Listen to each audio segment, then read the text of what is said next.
One thing that I want all young women to understand is that men and women are different. We look differently. He couldn't have said this any better. Story time. So when I was younger, in my early teens, all the way till I was 24, I was looking for love.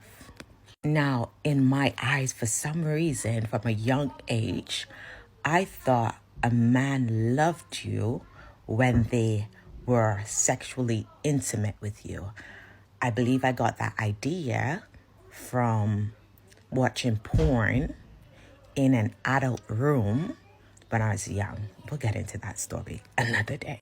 So, in my young childlike mind, I thought when a man was sexual with you, he loved you, right? He loved you. He was going to take care of you. He's going to adore you and all that beautiful stuff. By the age of 24, I've experienced sexual love and 3 baby daddies and 3 children. And looking back now, it was not love. Okay.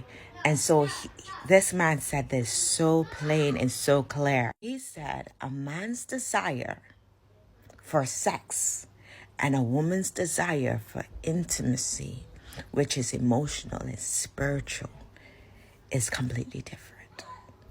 And I wish I knew what I knew back then. You know what I'm saying? I wish I knew the information that I know now. I wish I knew it when I was younger. Because if I did, it would have prevented me from so much bad relationships. It would have prevented me from so much bad choices. And we have to understand that them wanting sexual intimacy is not a bad thing. That's what they want. But women, us wanting to settle down and have emotional intimacy, us wanting intimate intimacy, emotional intimacy, spiritual intimacy, want to have a good conversation, and to be loved, truly loved and respected is more important than what they want. And so as soon as you get to the place where you understand your needs and your want, because we tend to just grow up and be so unaware of what we want. And we have this thing where we want to please everyone except for us. And we're forgetting that we should be our closest friend, right? I am my best friend.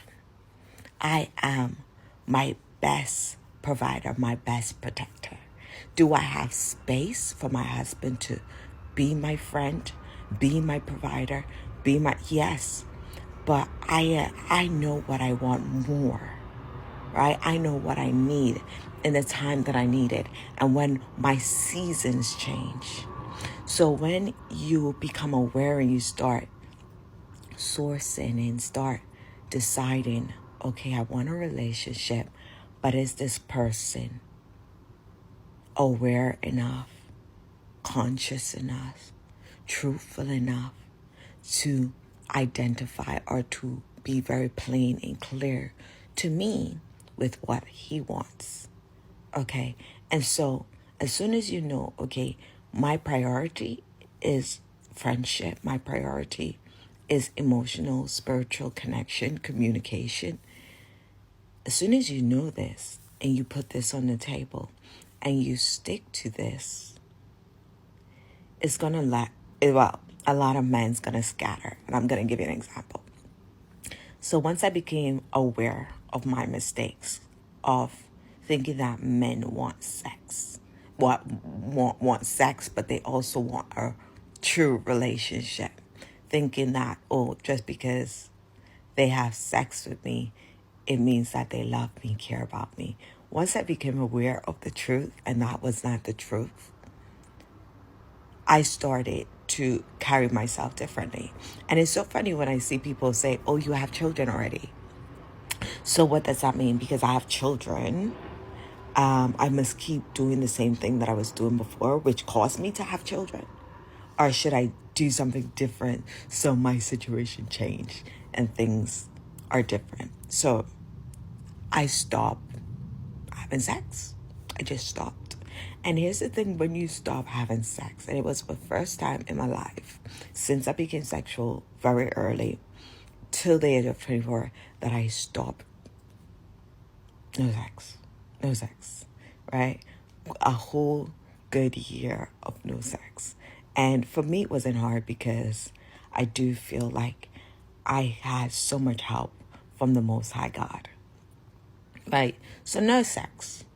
And what this did was it chased away the men who only wanted sex from me. And that's why I was able to get married. I've been married for 8 years now. Our anniversary was last week. And together with him for 9 years. And one of the things that I made very clear to him was, I'm not having sex with anyone unless he's my husband. And so if that ain't you, I don't want to waste your time. He left in the beginning. He came back. But a lot of men, when they hear that and you stick to your boundaries and you stick to what you've put in place to protect you and to make sure you're safe, and so that you don't collect any more drama and trauma, because that's going to be you who have to deal with it, not them. They're going to take what they want to take and go about their business.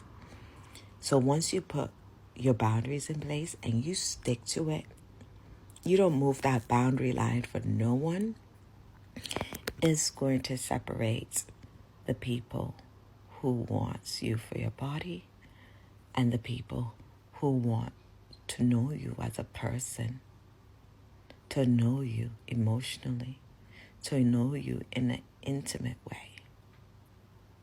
And then you'll be able to choose wisely whether this is the relationship you want, someone who's truly fond of you, or someone who just wants to use you and put them on their hit list of women that they've had sex with. So, if you want more in-depth conversation about marriage, relationship, self-love, click the link in my bio, the YouTube link, and get over to my YouTube and subscribe.